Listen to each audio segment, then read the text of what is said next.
ನಮಸ್ಕಾರ ವೀಕ್ಷಕರೇ, ಮತ್ತೆ ಇಬ್ಬರು ಜೊತೆಗೆ ಬಂದಿದ್ದೀವಿ. ಹಳೆ ವೀಡಿಯೋಸಲ್ಲಿ ಒಂದಷ್ಟು ವಿಚಾರಗಳನ್ನು ಚೇಂಜ್ ಮಾಡಿ ವಿನಿಮಯ ಮಾಡ್ಕೊಂಡ್ವಿ. ಆಮೇಲೆ ಸಡನ್ನಾಗಿ ಯಾರೋ ಒಬ್ಬರು ಬಂದರು, ಹಾಗಾಗಿ ಅದು ಕಟ್ಟಾಯಿತು. ಲೈವ್ ಟೆಲಿಕಾಸ್ಟ್ ಮಾಡ್ತಾಯಿದ್ದೀನಿ. ಸೊ ಇವಾಗ ಇನ್ನೊಂದು ಸ್ವಲ್ಪ ಹೆಚ್ಚಾಗಿ ತಿಳ್ಕೊಬೇಕು ಅಂದರೆ ಇವಾಗ DNA ಕ್ರೋಮೋಸೋಮ್ ಬಗ್ಗೆ ಹೇಳ್ತಾ ಇದ್ದೆ ನಾನು. ಕ್ರೋಮೋಸೋಮ್ ಬಗ್ಗೆ ಕ್ರೋಮೋಸೋಮ್ ಒಳಗಡೆ DNA ಕರೆಕ್ಟ್. ಅದು ಆನುವಂಶೀಯ ವಸ್ತು. ಸೊ ಆ DNA ಇಂದ ಇವಾಗ ನಾವು ಶುರು ಮಾಡೋಣ.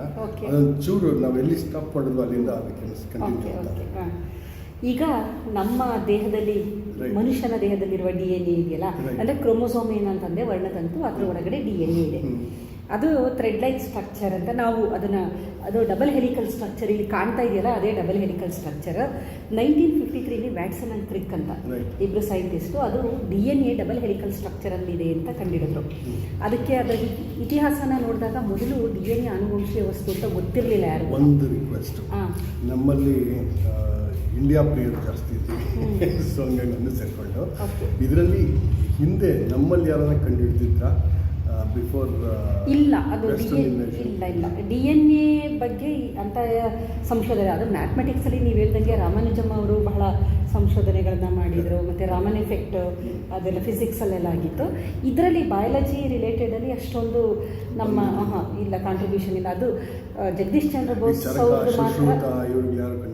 ಇಲ್ಲ ಅಂದರೆ ನಮ್ಮ ಏನ್ಷಿಯಂಟ್ ಇದಕ್ಕೆ ಹೋದಾಗ, ಸೈನ್ಸ್ಗೆ ಹೋದಾಗ ಲಿಂಕ್ ಸಿಕ್ಕುತ್ತೆ ನಿಮಗೆ. ಈಗ ನೋಡಿ, ಮಹಾಭಾರತದಲ್ಲಿ ಕ್ಲೋನಿಂಗ್ ಅಂತ ನಾವು ಏನು ಹೇಳ್ತೀವಿ ಆವಾಗ ಗಾಂಧಾರಿದು 100 ಜನ ಮಕ್ಕಳು ಹುಟ್ಟಿದ್ದನ್ನು ಕುಂಭದಲ್ಲಿ ಇಟ್ಟಿದ್ದನ್ನು ಅಲ್ಲಿ ಬೆಳೆಯಾಗೆ ಮಾಡಿದ್ರಲ್ಲ, ನ್ಯೂಟ್ರಿಟಿವ್ ಮೀಡಿಯಾ ಅದು ಕ್ಲೋನಿಂಗೇ. ಆ ಥರ ತುಂಬ ಸಿಕ್ಕುತ್ತೆ ನಮಗೆ. ಒಂದಂದ್ರೆ ಈ ಮಹಾಭಾರತದಲ್ಲಿ ಎಕ್ಸ್ಟ್ರಾರ್ಡಿನರಿ ಕ್ಯಾರೆಕ್ಟರ್ಸ್. ಹೌದು, ಈ 4 ಅಗ್ನಿ ಅಂತ ನಾವೇನು ಹೇಳ್ತೀವಿ. ಇವಾಗ ಜಠರಾಗ್ನಿ ತಗೋಬೋದು, ಇಲ್ಲಾಂದ್ರೆ ಸರ್ವಾಗ್ನಿ ತಗೋಬೋದು. ಅಲ್ಲಿವರೆಗೂ 4 ಅಗ್ನಿಗಳನ್ನ ಜನ ಮೇಲೆ ಕೆಳಗೆ ಓಡಾಡ್ಬಿಟ್ಟಿದ್ದಾರೆ. ಸೊ ಇದು ನಮ್ಗೆ ಯಾರಿಗೂ ನಾರ್ಮಲ್ ಆಗಿ ಸಾಧ್ಯ ಇಲ್ಲ ಮಾಡೋದಕ್ಕೆ. ಸೊ ಹಂಗಿದ್ರೆ ನಮ್ಮಲ್ಲಿ ಆ ಸೈನ್ಸ್ ಬಹುಶಃ ಇತ್ತು ಅಂತ ಕಾಣುತ್ತೆ. ಇತ್ತು, ತುಂಬ ಅಡ್ವಾನ್ಸ್ ಆಗಿತ್ತು. ರೈಟ್. ಆದರೆ ನಮಗೆ ಗೊತ್ತಿಲ್ಲ ಅದು. ಕರೆಕ್ಟ್. ಹಾಗಾಗಿ ಈವನ್ ಈ DNA ಸ್ಟ್ರಕ್ಚರ್ ಏನಿದೆ, ಅದು ಸ್ಟ್ರಕ್ಚರ್ ಹಾಗೆ ಇರುತ್ತೆ. ಅದ್ರ ಫಂಕ್ಷನಲ್ ಕೆಪಾಸಿಟಿ ಇದೆಯಲ್ಲ, ಆ ಜೀನ್ ಎಕ್ಸ್ಪ್ರೆಷನ್ನು ಅದನ್ನು ಆಲ್ಟ್ರ್ ಮಾಡೋದು, ಬದಲಾವಣೆ ಮಾಡೋಂಥದ್ದು ನಮ್ಮಲ್ಲಿ ಸೈನ್ಸ್ ಇತ್ತದು. ಅದನ್ನು ನಾವೀಗ ಎಪಿಜೆನೆಟಿಕ್ ಫಿನಾಮಿನನ್ ಅಂತ ಓದ್ತಾ ಇದ್ದೀವಿ. ಬೇರೆ ಬೇರೆ ಥೆರಪಿಗಳು, ಈಗ ಮ್ಯೂಸಿಕ್ ಥೆರಪಿ, ಓಂಕಾರ ಚಾಂಟಿಂಗ್ ಇದೆಲ್ಲ ಮಾಡಿದಾಗ DNA ಏನಿದೆ ಸ್ಟ್ರಕ್ಚರ್ ಆಲ್ಟ್ರ್ ಆಗಲ್ಲ, ಅದಂಗೆ ಇರುತ್ತೆ. ಅದ್ರ ಮೇಲೆ ಕೆಲವು ಗ್ರೂಪ್ಸ್ಗಳಿರುತ್ತೆ, ಇದು ಕೆಮಿಕಲ್ ಗ್ರೂಪ್ಸ್ಗಳು. ಅದು ಮಿಥೈಲ್ ಗ್ರೂಪ್ ಆಗ್ಬೋದು, ಅಸಿಟೈಲ್ ಗ್ರೂಪು, ಫಾಸ್ಫೇಟ್ ಗ್ರೂಪು, ಅದು ಆ್ಯಡ್ ಆಗೋದು ವಾಪಸ್ ಚೇಂಜ್ ಆಗೋದು. ಮಿಥೈಲೇಷನ್, ಡಿಮಿಥೈಲೇಷನ್, ಅಸಿಟೈಲೇಷನ್, ಡಿಅಸಿಟೈಲೇಷನ್, ಈ ಥರ ಆದಾಗ ಜೀನ್ ಎಕ್ಸ್ಪ್ರೆಷನ್ನ ಮಾಡ್ಬೋದು. ಅದೆಲ್ಲ ಇದೆ. ಈಗ ಪುನಃ ಇನ್ನೊಂಥರ ರೀಡಿಸ್ಕವರಿ ಆಫ್ ಅವರ್ ಏನ್ಷಿಯಂಟ್ ಇದನ್ನು ಮಾಡಬೇಕು ಯಾರಾದರೂ. ನೋಡೋಣ, ಪ್ರಯತ್ನ ಆದರೆ ನಾವು ಕೆಲವೊಂದು ನಮ್ಮ ಏನು ಆಚಾರ ಇದೆ, ನಡೀತಾ ಇದೆ ನಮ್ಮ ಇದು, ಅದರಲ್ಲಿ ಏನು ಸೈನ್ಸ್ ಇದೆ ಅಂತ ಕೆಲವೊಂದು ಬೇಕಾದರೆ ವಿಡಿಯೋಸ್ ಮಾಡ್ಬೋದು. Scientific reason behind the some of our practices ಅಂತ ನಾವು ಮಾಡ್ಬೋದು.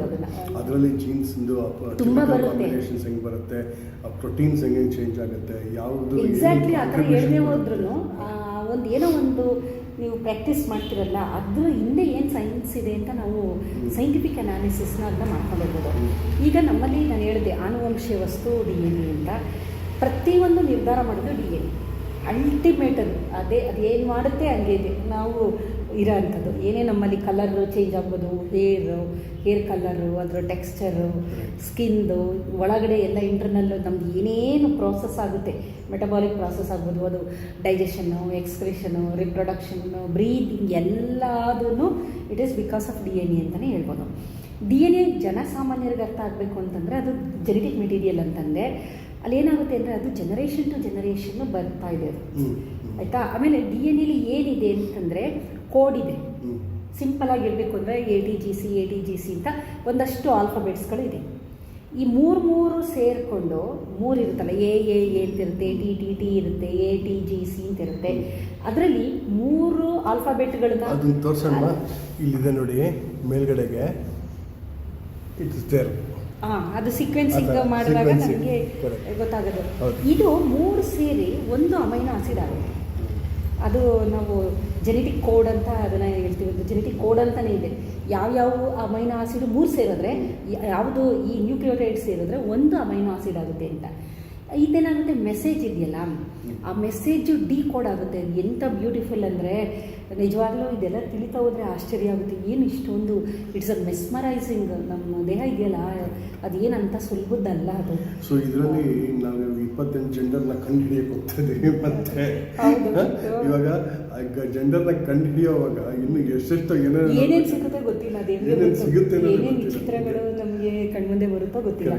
DNA ಮೆಸೇಜ್ ಇದೆಯಲ್ಲ, ಒಂದು ಮೆಸೇಜ್ ಇದೆ. ಆ ಮೆಸೇಜ್ ಏನು ಅಂತಂದರೆ ಹಿಮೋಗ್ಲೋಬಿನ್, ಮಯೋಗ್ಲೋಬಿನ್ ಈ ಥರ ಪ್ರೋಟೀನ್ ಬಿಡುಗಡೆ ಮಾಡೋವಂಥದ್ದು, ಅಥವಾ ನಮ್ಮಲ್ಲಿ ಇರುವಂಥ ಎಂಜೈಮ್ಗಳಾಗ್ಬೋದು, ಬೇಕಾದಷ್ಟು ಕೋಟ್ಯಾಂತರ ಪ್ರೋಟೀನ್ಸ್ಗಳಿದೆ ಇರ್ಬೋದು, ಅಷ್ಟು ಥರ ಇದೆ, ವೆರೈಟಿ ಇದೆ. ಟ್ರಾನ್ಸ್ಕ್ರಿಪ್ಷನ್ ಫ್ಯಾಕ್ಟರ್ಸ್ಗಳಾಗ್ಬೋದು, ಬೇಕಾದಷ್ಟು ಇದೆ ನಮಗೆ. ಅದನ್ನು ಪ್ರೋಟೀನ್ನ ಬಿಡುಗಡೆ ಮಾಡಬೇಕು ಅಂತಂದರೆ ಮೆಸೇಜು ಕೋಡ್ ಆಗಬೇಕು. Code in the form of mRNA ಅಂತ ಕರಿತೀವಿ. ಅದನ್ನು ಟ್ರಾನ್ಸ್ಕ್ರಿಪ್ಷನ್ ಅಂತ ಪ್ರಾಸೆಸ್. ಆ ಪ್ರೋಸೆಸ್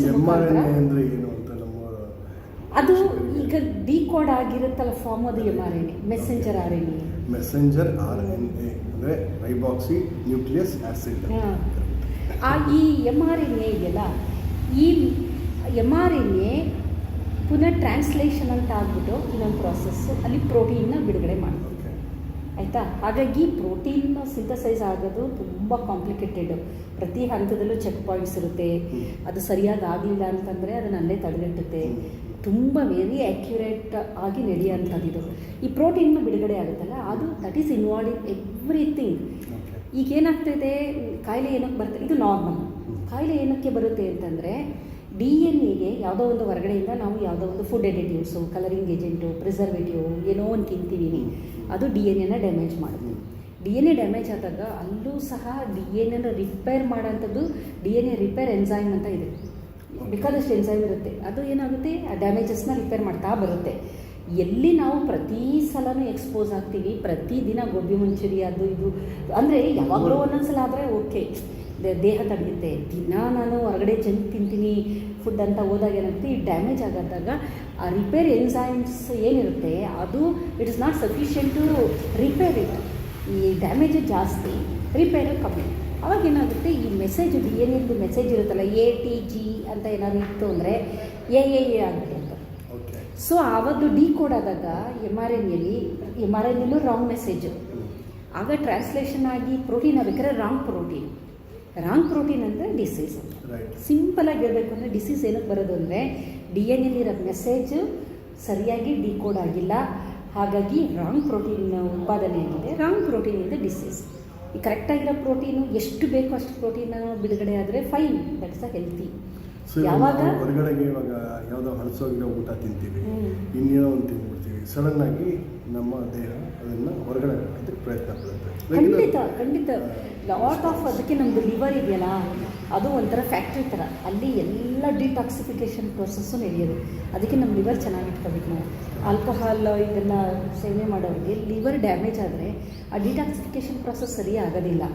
ನಂತರ ಏನೋ ಕಿಡ್ನಿಗೆ ಲೋಡು, ಅದಕ್ಕೆ ಹೆವಿ ಲೋಡ್ ಬೀಳುತ್ತೆ ಕಿಡ್ನಿಗೆ. So kidney damage. ಮೈಸೂರಲ್ಲಿ ಹರ್ಷ ಬರುತ್ತೆಲ್ಲ, ಅಲ್ಲಿ 2 ಲಿವರ್ ಇರೋಂಥವರೆಲ್ಲ ಬರ್ತಾರೆ, 4 ಕಿಡ್ನಿ 2 ಲಿವರ್ ಎಲ್ಲ ಬರ್ತಾರೆ. ಖಂಡಿತ. ಏನಕ್ಕೆ ಅಂದರೆ ಅವ್ರಿಗೆ ಸಾಲಲ್ಲ ಒಂದೊಂದು ಲಿವರ್, ಆಯಿತಾ? ಸಾಲದೇ ಇಲ್ಲ, ಯಾಕೆಂದರೆ ಡಿಟಾಕ್ಸಿಫಿಕೇಷನ್ ಪ್ರಾಸೆಸ್. ಹಾಗಾಗಿ DNA ತುಂಬ ಇಂಪಾರ್ಟೆಂಟು. DNA ಏನಾದ್ರು ಡ್ಯಾಮೇಜ್ ಆದರೆ ಅದನ್ನು ಮ್ಯೂಟೇಷನ್, ಅದು it has to be carried from generation to generation. Heritable changes ಅಂತ ಅಂತೀವಿ ಅದನ್ನು. ಹಾಗಾಗಿ ಆ ಮ್ಯೂಟೇಷನ್ ಆದಾಗ ಏನಾಗುತ್ತೆ, ಕಾಯಿಲೆ ಯಾವುದರಿಂದನಾರು ಅಂದರೆ ಮ್ಯೂಟಾಜೆನ್ಸ್ ಅಂತ ಅಂತೀವಿ. ಕಾಯಿಲೆ ಮಾಡೋಂಥದ್ದು ಏಜೆಂಟ್ ಇದೆಯಲ್ಲ, ಅದರಲ್ಲಿ ಲಿಸ್ಟ್ ನೋಡಿ, colouring agent, physical, chemical, biological ಎಲ್ಲ ಇದೆ ಅದರಲ್ಲಿ. ಫಿಸಿಕಲ್ ಏಜೆಂಟ್ ಅಂದರೆ ಎಕ್ಸ್ರೇಗಳು, ಗಾಮಾ ರೇಸು, ಇವನ್ ಸಮ್ ಎಕ್ಸ್ಟೆಂಟು DNA ಡ್ಯಾಮೇಜ್ ಮಾಡಲ್ಲ. ಮೊಬೈಲ್ ಫೋನು ಸಮ್ ಲಾಂಗ್ ಇರೋದು, ಏಕೆಂದರೆ ಮೈಲ್ಡ್ ಇರೋದ್ರಿಂದ ಅಷ್ಟೊಂದೇನು ಆಗೋದಿಲ್ಲ. ಬಟ್ ಎಕ್ಸ್ರೇ, ಗಾಮಾ ರೇಸು ಮತ್ತು ಪ್ರೋಟಾನ್, ನ್ಯೂಟ್ರಾನ್ ಈ ಥರದ್ದು ಎಕ್ಸ್ಪೋಜರು ಎಲ್ಲ ಆದಾಗ ಡೆಫಿನೆಟಾಗಿ DNA ಡ್ಯಾಮೇಜ್ ಆಗುತ್ತೆ. ಇದ್ರ ಜೊತೆಗೆ ಕೆಮಿಕಲ್ ಕಾರ್ಸಿನೋಜನ್ಸ್ ಅಥವಾ ಮ್ಯೂಟಾಜನ್ ಅಂತಂದರೆ ಆಲ್ಮೋಸ್ಟ್ ನಾವು ಏನೇನು ಎವ್ರಿಡೇ ಸೇವನೆ ಮಾಡ್ತೀವಿ ಎಲ್ಲದು ಬಂದ್ಬಿಡುತ್ತೆ.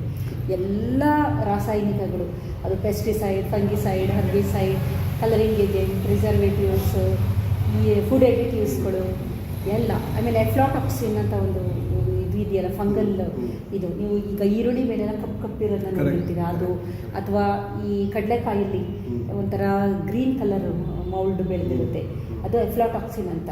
ಆಸ್ಪರ್ಜಿಲ್ಲಸ್ ಅಂತ ಫಂಗಸ್ ಅದು, ಆ ಫಂಗಲ್ ಗ್ರೋತ್ ಆಗಿರುತ್ತೆ, ಅದು ತಿಂದಾಗ್ಲೂ ಅದು DNA ಡ್ಯಾಮೇಜ್ ಮಾಡುತ್ತೆ, ಅದು ಒಂಥರ ಕಾರ್ಸಿನೋಜನ್ ಅದು. ಆ ಥರ ಅದ್ರ ಜೊತೆಗೆ ಬಯಾಲಜಿಕಲ್ ಏಜೆಂಟ್ ಅಂದರೆ ಆ ವೈರಸ್ಗಳಿದೆಯಲ್ಲ, DNA ವೈರಸ್ಸು, RNA ವೈರಸ್ಸು, ಇವು ಸಹ ಚೇಂಜಸ್ ಮಾಡುತ್ತೆ ನಮ್ಮ ಜೀನೋಮ್ನ.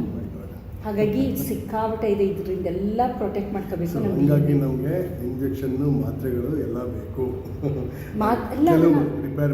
ರಿಪೇರ್ ಮಾಡೋದಕ್ಕೆ ಮಾತ್ರೆಗಳು ಹೊರಗಡೆ ಡಾಕ್ಟ್ರು ಕೊಡೋದಿಲ್ಲ. ಹಾಗೆ ನಾವು ಹೆಲ್ತಿ ಇರಬೇಕು ಅಂದರೆ ಹಣ್ಣುಗಳು, ತರಕಾರಿ, ಸೊಪ್ಪು, ವೆಜಿಟೇರಿಯನ್ ಫುಡ್ಡು, ನಾರು ಜಾಸ್ತಿ, ಫೈಬರಸ್ ಡಯಟ್ ಏನಿರುತ್ತೆ ಅದು, ಸಿಟ್ರಸ್ ಫ್ರೂಟ್ಗಳು, ಬೆರೀಸ್ಗಳು, ಎಲ್ಲ ಥರ ಬೆರಿ ತುಂಬ ಎಕ್ಸಲೆಂಟ್ ಆ್ಯಂಟಿ ಆಕ್ಸಿಡೆಂಟ್ಸ್ಗಳದು, ಅದು ಎಲ್ಲ ಟಾಕ್ಸಿನ್ ರಿಮೂವ್ ಮಾಡ್ತಾ ಆ್ಯಂಟಿ ಆಕ್ಸಿಡೆಂಟ್ಸ್ ಇಂದಷ್ಟು ಲಿವರ್ ಕ್ಲೀನ್ ಆಗಿರುತ್ತೆ, ಇಡೀ ಬಾಡಿನೇ ಕ್ಲೀನ್ ಆಗಿರುತ್ತೆ. ಲಿವರು, ಕಿಡ್ನಿ, ಇಡೀ ಎಂಟೈರ್ ಇದರಲ್ಲಿ ಟಾಕ್ಸಿನ್ನ ರಿಮೂವ್ ಮಾಡಿಬಿಡುತ್ತಲ್ವಾ. ಹಾಗಾಗಿ ಬಾಡಿಲಿ ಏನೇನಿರುತ್ತೆ ಟಾಕ್ಸಿನ್ಸ್ ಎಲ್ಲ ಹೊರಟೋಗುತ್ತೆ. ನಮ್ಮ ದೇಹದಲ್ಲಿರೋ ಟಾಕ್ಸಿನ್ನ ಅಟ್ಲೀಸ್ಟ್ ಎವ್ರಿ ಇಯರ್ ಒನ್ಸ್ ನಾವು ಕ್ಲೆನ್ಸಿಂಗ್ ಅಂತ ಮಾಡ್ತಾರೆ. ಈ ನ್ಯಾಚುರೋಪತಿ ಗೊತ್ತಿದೆಯಾ ನಿಮಗೆ? ನ್ಯಾಚುರೋಪತಿಲಿ ವಾಟರ್ ಹೈಡ್ರೋಥೆರಪಿ ಅಥವಾ ಸನ್ ಬಾತಿಂಗು, ಮಡ್ ಥೆರಪಿ, ಇದೆಲ್ಲ ಹಿಂಗೆಲ್ಲ ಮೊದಲಿಂದ ನಿಂತು ನ್ಯಾಚುರೋಪತಿ. ನೀವು mind experiments with truth, Mahatma ಗಾಂಧೀಜಿದು ಆಟೋಬಯೋಗ್ರಫಿಲಿ ಅವರು ನ್ಯಾಚುರೋಪತಿ ತುಂಬ ಎಕ್ಸ್ಪೆರಿಮೆಂಟ್ಸ್ ಮಾಡಿದ್ದಾರೆ. ಅವರು ಭಾಳಷ್ಟು ಕಾಯಿಲೆಗಳಿಗೆ ಅವರು ನ್ಯಾಚುರೋಪತಿ ಮುಖಾಂತರನೇ ಕಾಯಿಲೆಗಳನ್ನು ವಾಸಿ ಮಾಡಿರೋದನ್ನ ಅದು ರಿಪೋರ್ಟ್ ಮಾಡಿದ್ದಾರೆ. ಆಮೇಲೆ ಅವರು ಅದನ್ನೇ ಹೇಳೋದು, ಅರ್ಲಿಯರ್ ಹಿ ವಾಸ್, ಒಂದು ಸಲ ಅವರು ನಾನ್ ವೆಜಿಟೇರಿಯನ್ನ ಟ್ರೈ ಮಾಡಿದರು ಸಣ್ಣವರಿದ್ದಾಗ. ಆಮೇಲೆ ಅವ್ರ ತಾಯಿಗೆ ಪ್ರಾಮಿಸ್ ಮಾಡಿದ್ರಲ್ಲ, ಅವಾಗಿಂದ ಅವರು ಇಂಗ್ಲೆಂಡ್ಗೆ ಹೋಗಿ ಬ್ಯಾರಿಸ್ಟರ್ ಇದು ಮಾಡಬೇಕಾದ್ರೂ ಎಲ್ಲ ಹೇಳಿದ್ರಂತೆ, ಸಾಧ್ಯನೇ ಇಲ್ಲ ಈ ಚಳಿಗೆ ನಿಮಗೆ ಬದುಕೋಕ್ಕಾಗೋದಿಲ್ಲ ಆಲ್ಕೋಹಾಲ್ ಮತ್ತು ನಾನ್ ವೆಜ್ ಇದ್ದಾಗ ಅಂತ. ಬಟ್ ಅವರು ಈ ಥರ ಬೇರೆ ಬೇರೆ ಎಕ್ಸ್ಪೆರಿಮೆಂಟ್ಸ್ ಮಾಡಿ ನ್ಯಾಚುರೋಪತಿ ಮೆಥಡ್ ಮತ್ತು ಇದು ವೆಜಿಟೇರಿಯನ್ ಫುಡ್ಡಿಂದನೇ ಹೇಗೆ ನಾವು ಕೋಪಪ್ ಮಾಡ್ಬೋದು ಅಂತ ತೋರಿಸ್ಕೊಟ್ರು. ಹಾಗಾಗಿ ನಾವು ಹೊರಗಡೆ ಮಾತ್ರೆ, ಔಷಧಿ ಇದಕ್ಕೆ ದುಡ್ಡಾಕೋ ಬದಲು ಹಣ್ಣು, ತರಕಾರಿ, ಸೊಪ್ಪು, ಸಿರಿಧಾನ್ಯಗಳು, ಇದ್ರ ಜೊತೆಗೆ ಹೆಲ್ತಿ ಡಯಟ್ ಜೊತೆಗೆ ಎಕ್ಸಸೈಸು ಬೇಕು, ಫಿಸಿಕಲ್ ಆ್ಯಕ್ಟಿವಿಟಿ ಬೇಕಾಗುತ್ತೆ. ಅಕ್ಕ, ಇದೊಂದು ನಮಗೊಂದು ಕ್ವಶನ್ ಇದೆ. ಇವಾಗ ನಾವು GAT ಈ ಕೋಡಿಂಗ್ ಇದೆ ಜೀನ್ಸ್ದು, ಸೊ ಅದಕ್ಕೇನೋ ಅಬ್ರಿವೇಷನ್ ಇದೆ? ಯಾಕಂದರೆ ನಾವು ಕಂಪ್ಯೂಟರ್ನಲ್ಲಿ ಕೋಡ್ ಮಾಡೋವಾಗಲೂ ಅಷ್ಟೇ ಅಲ್ಲ, ಅದನ್ನು ಅಬ್ರಿವೇಟ್ ಮಾಡ್ಬೇಕಾದ್ರೆ ಅಡಿನಿನ್, ಗುವಾನಿನ್, ಸೈಟೋಸಿನ್, ಥೈಮಿನ್ ಅಂತ ಕರಿತೀವಿ. ಅದನ್ನೇ ಹೇಳಿತ್ತು, ಅದನ್ನೇ ನಾನು ಹೇಳಂತ ಬಂದೆ. ಸೊ ಅದಕ್ಕೇನೆ ಸೊ ವೀಕ್ಷಕರಿಗೆ ಹೇಳ್ಕೊಳ್ಳೋಣ ಅದ್ರ ಬಗ್ಗೆ ಅಂತ. ಆಮೇಲೆ ಇವಾಗ ನಾವು ಕಂಪ್ಯೂಟರ್ ಕೋಡ್ ಮಾಡುವಾಗ 0s and 1s, 0 1ಗೆ ಡೆಫಿನೇಷನ್ ಏನಿಲ್ಲ. ಸೊ ಕಂಪ್ಯೂಟರ್ ಅರ್ಥ ಮಾಡ್ಕೊಳ್ಳೋವಾಗ ನಾವು 0 1s ಅಲ್ಲಿ ಬೈನರಿನಲ್ಲಿ ಕಮ್ಯುನಿಕೇಟ್ ಆಗ್ತೀವಿ. ಸೊ ಇದರಲ್ಲಾದರೆ definitely there is meaning to it. So ಇದನ್ನು ಬಂದೆ. ಸೊ ಅದನ್ನ ನಾನು ಸಿಂಪ್ಲಿಫೈ ಮಾಡಿ ಹೇಳಿದ್ದೀನಿ. ಇನ್ನೂ ತುಂಬ ಕಾಂಪ್ಲಿಕೇಟ್ ಆಗಿಬಿಟ್ರೆ ಯಾರಿಗೂ ಅರ್ಥ ಆಗಲ್ಲ. ಅದಕ್ಕೆ ಒಂದು ಮೆಸೇಜ್ ಇದೆ, ಅದು ಡಿಕೋಡ್ ಆಗುತ್ತೆ. ಆ ಡಿಕೋಡ್ ಆಗಿರೋದನ್ನ ತಗೊಂಡು ಪ್ರೋಟೀನು, ಅದನ್ನು ಓದ್ಕೊಂಡು ಪ್ರೋಟೀನ್, ಅದು ಯಾವುದೇ ಮೆಸೇಜು ಡಿಕೋಡಿಂಗ್ ಮೆಸೇಜ್ ಇರುತ್ತಲ್ಲ ಅದನ್ನು ನೋಡ್ಕೊಂಡು ಪ್ರೋಟೀನ್ ಸಿಂಥಸೈಸ್ ಆಗುತ್ತೆ ತುಂಬ. ಸೊ ಇವಾಗ ಒಂದನ್ನೇ ಇವಾಗ ನೀವು ಹೇಳ್ದಂಗೆ ಎ ಬಂದ್ಬಿಟ್ರೆ there is some disease coming up, ಅಲ್ಲಿ ಬೇರೆ ಪ್ರೋಟೀನ್ ಆಗೋಗುತ್ತಲ್ಲ, ಕ್ಲೋಸ್ ಆಗೋಯ್ತಲ್ಲ, ಬೇರೆದಾಗೋಗುತ್ತೆ. ಆಮೇಲೆ ಕೆಲವು ಸಲ ಈ ಪ್ರೋಟೀನ್ ಫಾರ್ಮ್ ಆಗುತ್ತಲ್ಲ, ಇದು ಟ್ರಾನ್ಸ್ಲೇಷನ್ ಅಂತೆಲ್ಲ ನಾವು ಪ್ರಾಸೆಸ್ ಹೇಳ್ತೀವಲ್ಲ, ಆಗ ಟ್ರಾನ್ಸ್ಕ್ರಿಪ್ಷನ್ನು ಅಬ್ರಪ್ಟಾಗಿ ಎಂಡ್ ಆಗಿಬಿಡ್ಬೋದು, ಟ್ರಾನ್ಸ್ಲೇಷನ್ನು ಅಬ್ರಪ್ಟಾಗಿ ಎಂಡ್ ಆಗಿಬಿಡುತ್ತೆ. ಅಂದರೆ ಈಗ ಪ್ರೋಟೀನ್ ಇನ್ನೂ ಫುಲ್ ಸಿಂಥಸೈಸ್ ಆಗಿಲ್ಲ, ಟ್ರಂಕೇಟೆಡ್ ಪ್ರೋಟೀನ್ ಅಂತೀವಿ. ಈಗ ಪ್ರೋಟೀನ್ಗೆ ಒಂದು ಸ್ಟ್ರಕ್ಚರ್ ಇರುತ್ತೆ. ಪ್ರೋಟೀನ್ ಒಂದು ರಾ ಫಾರ್ಮಲ್ಲಿ ಇರುತ್ತಲ್ಲ, ಅದು ಫಂಕ್ಷನಲ್ ಅಲ್ಲ. ಅದಕ್ಕೆ ಅದು ಬೇರೆ ಅದರದ್ದು ಒಂದು ಚೇಂಜಸ್ ಆಗಬೇಕು. ಹೆಂಗೆ ಅಂತಂದರೆ ಅದಕ್ಕೆ ಒಂದು 3 dimension, 4th dimension, quaternary structure, tertiary structure ಅದನ್ನು ಎವಾಲ್ವ್ ಆಗುತ್ತೆ. ಕ್ವಾಡ್ರನರಿ ಸ್ಟ್ರಕ್ಚರ್ಗೆ ಹೋದಾಗಲೇ ಆ್ಯಕ್ಟಿವ್ ಆಗೋದು, ಅಲ್ಲಿವರೆಗೂ ಇನ್ಯಾಕ್ಟಿವ್ ಅದು ಇದ್ರೂ ಇನ್ಯಾಕ್ಟಿವ್ ಫಾರ್ಮಲ್ಲಿ ಇರುತ್ತೆ. ಅದು ಆ್ಯಕ್ಟಿವ್ ಫಾರ್ಮ್ ಆಗಬೇಕು ಅಂದರೆ ಕೆಲವೊಂದಕ್ಕೆ ಕ್ವಾಡ್ರನರಿ ಸ್ಟ್ರಕ್ಚರ್ ಪ್ರಾಪರಾಗಿ ಇದಾಗಬೇಕು. ಸೊ ಅದನ್ನು ರೀಚ್ ಆಗದೆ ಅಲ್ಲಿಗೆ ನಿಂತೋದ್ರೆ ಅದು ಟ್ರಂಕೇಟೆಡ್ ಪ್ರೋಟೀನ್ ಅದು. ರೈಟ್. ಸೊ ನಾನು ಒಂದು ವಿಚಾರ ಹೇಳ್ಬೇಕಂತಂದರೆ, ಇವಾಗ ಪ್ರೋಟೀನ್ ಅಂತಂದರೆ ನಮ್ಮ ಬಾಡಿ ಉತ್ಪತ್ತಿ ಮಾಡ್ತಕ್ಕಂಥ ಪ್ರೋಟೀನ್. ಹೌದು. ಸೊ ಹೊರಗಡೆ ಜಿಮ್ಮಲ್ಲಿ ಸಿಗೋ ಪ್ರೋಟೀನ್ ಅಲ್ಲ, ಮೆಡಿಕಲ್ ಶಾಪಲ್ಲಿ ಸಿಗೋ ಪ್ರೋಟೀನ್ ಅಲ್ಲ, ಇದೇ ಬೇರೆ ಅದೇ ಬೇರೆ. ಸೊ ಹಂಗಾಗಿ ಪ್ರೋಟೀನ್ ಸಪ್ಲಿಮೆಂಟ್ ಕೆಲವು ಬೇಕು. ಸಪ್ಲಿಮೆಂಟ್. ಸೊ ಕೆಲವುದು ನಮ್ಮ ದೇಹನೇ Correct. ಸಿಂಥಸೈಸ್ ಮಾಡಲ್ಲ, Correct. ಅದನ್ನು ಹೊರಗಡೆಯಿಂದ ತಗೋಬೇಕು. Right. ಈ ಪ್ರೋಟೀನ್ ಅಂತಂದಾಗ ಹಿಮೋಗ್ಲೋಬಿನ್, Right. ಮಯೋಗ್ಲೋಬಿನ್ ನಮ್ಮದು ಮಸಲ್ ಸೆಲ್ಲಲ್ಲಿರೋಂಥದ್ದು, ಆ ಥರದ್ದು ಬೇಕಾದಷ್ಟು ಈ ಹಾರ್ಮೋನ್ಸಲ್ಲೂ ಪ್ರೋಟೀನ್ ಹಾರ್ಮೋನ್ಗಳಿದೆ. ಆ ಥರ protein is very very essential. So ಹೊರಗಿನ ಪ್ರೋಟೀನು ಒಳಗಿನ ಪ್ರೋಟೀನು ಈಗ ಬಂದರೆ so there could be some sort ಏನೂ ಇಲ್ಲ. Protein is very essential. ನಮ್ಮ ಮಸಲ್ ಬಿಲ್ಡಪ್ ಇದಕ್ಕೆಲ್ಲ ಪ್ರೋಟೀನ್ ನನಗೆ ಬೇಕಲ್ಲ. ಕೇಳ್ದಂಗೆ ಯಾರೋ ಒಂದಿಬ್ಬರು ನನಗೆ ಗೊತ್ತಿರೋವಂಥವ್ರು ಎಕ್ಸೆಸಿವ್ ಪ್ರೋಟೀನ್ ಅಂದರೆ ಈಗ ಹೊರಗಿಂದು ಜಿಮ್ಮಿಂದ ಎಕ್ಸೆಸಿವ್ ಪ್ರೋಟೀನ್ ಆದರೆ ಪ್ರಾಬ್ಲಮ್ ಆಗುತ್ತೆ. They develop cancer. ಸೊ ಹಾಗಾಗಿ ಇದನ್ನು ನಾವು ವಿಚಾರ ಮಾಡ್ತೀವಿ. ಪ್ರೋಟೀನ್ ಇಂಟೇಕು ಎಷ್ಟು ಬೇಕು ಅನ್ನೋದು ನೋಡಿ ನಾವು ತಗೋಬೇಕು. ನಾವು ಎಷ್ಟು ಫಿಸಿಕಲ್ ಆ್ಯಕ್ಟಿವಿಟಿ ಮಾಡ್ತೀವಿ ಪ್ರೋಟೀನ್ ಇಂಟೇಕ್ ಬೇಕಾಗುತ್ತೆ. ಈಗ ಸ್ಪೋರ್ಟ್ಸ್ ಪರ್ಸನ್ನು, ಜಿಮ್ಮಲ್ಲಿ ವರ್ಕೌಟ್ ಆದವ್ರಿಗೆ ಪ್ರೋಟೀನ್ ಇಂಟೇಕ್ ಜಾಸ್ತಿ ಬೇಕು.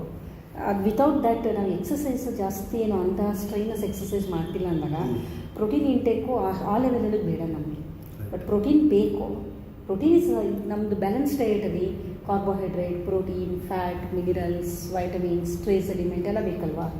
ಪ್ರೋಟೀನ್ ಬೇಕೇ ಬೇಕು. But depending upon our workout ಅಂದರೆ ನಾವು ಮಾಡೋ ಕೆಲಸ ಆ್ಯಕ್ಟಿವಿಟಿ ಅಷ್ಟೇ ನಾನು ಹೇಳ್ತಾ ಇರೋದು. ಈಗ ಲೇಬರ್ ಅವರು ಇಡೀ ದಿನ ಕೆಲಸ ಮಾಡ್ತಾರೆ, 8 ಅವರ್ಸು ಹೊರಗಡೆ ಕೆಲಸ ಮಾಡ್ತಾರೆ ಫಿಸಿಕಲ್ ಆ್ಯಕ್ಟಿವಿಟಿ. ನಾವು 8 ಅವರ್ಸು ಡಿಪಾರ್ಟ್ಮೆಂಟಿಗೆ ಕೂತ್ಕೊಂಡು ಕೆಲಸ ಮಾಡ್ತೀವಿ. ಸೊ ನ್ಯಾಚುರಲಿ ಅವನಿಗೆ ಪ್ರೋಟೀನ್ ಜಾಸ್ತಿ ಬೇಕು, ನಮಗೆ ಕಮ್ಮಿ ಬೇಕು. ಕ್ಯಾಲರೀಸು ಅಷ್ಟೇ, ನಮಗೂ ಬೇಕು ಕ್ಯಾಲರೀಸು. ಬಟ್ ಏನಂದರೆ ಫಿಸಿಕಲ್ ಆ್ಯಕ್ಟಿವಿಟಿ ಕಮ್ಮಿ. ಆ ಥರ ಎಷ್ಟು ಬೇಕೋ ಅಷ್ಟು ಆ ಥರ ಎಲ್ಲದೂ ಅಷ್ಟೇ. ನಿಮಗೆ ಗೊತ್ತಲ್ವಾ, ಅಮೃತ ಜಾಸ್ತಿ ಆದರೆ ವಿಷ ಅಂದರೆ, ಅಮೃತ ಅನ್ನೋದು ಅಮರತ್ವ ಕೊಡೋದು. ಅದೇ ವಿಷ ಆಗುತ್ತೆ ಅಂದರೆ ಪ್ರೋಟೀನ್ ಆಗಲ್ವಾ, ಕಾರ್ಬೋಹೈಡ್ರೇಟ್ ಆಗಲ್ವಾ, ಶುಗರ್ ಆಗಲ್ವಾ, ಎಲ್ಲ ಹಾವಿನ ವಿಷ ಬರೀ ಪ್ರೋಟೀನ್ ಅಂತಲೇ ಕರೀತಾರೆ. ಹೌದು. ಸೊ ಹಂಗಾಗಿ ಸ್ನೇಕ್ ಶಾಮ್ ಅವ್ರನ್ನ ಮೀಟ್ ಮಾಡಿದ್ವಿ. ಹೌದು ಅದೇನಿಲ್ಲ ಕಣಪ್ಪ, ಅದು ಬರೀ ಪ್ರೋಟೀನ್ ಹೋಗ ಟಾಕ್ಸಿನ್. ಕರೆಕ್ಟ್. ಸರಿ, ಮತ್ತೆ ಈ ವಿಡಿಯೋನ ಮುಗಿಸೋಣ. ಇನ್ನೊಂದಷ್ಟು ಡೀಟೇಲ್ಸ್ ಒಂದಿಗೆ ಇನ್ನೊಂದು ವಿಡಿಯೋದಲ್ಲಿ ಅಕ್ಕ ತಂಗಿ ಬರ್ತಾರೆ. ದಯವಿಟ್ಟು ನಿರೀಕ್ಷಿಸಿ, ನಮ್ಮನ್ನು ಇದೇ ಥರ ಪ್ರೋತ್ಸಾಹಿಸಿ. Thank you.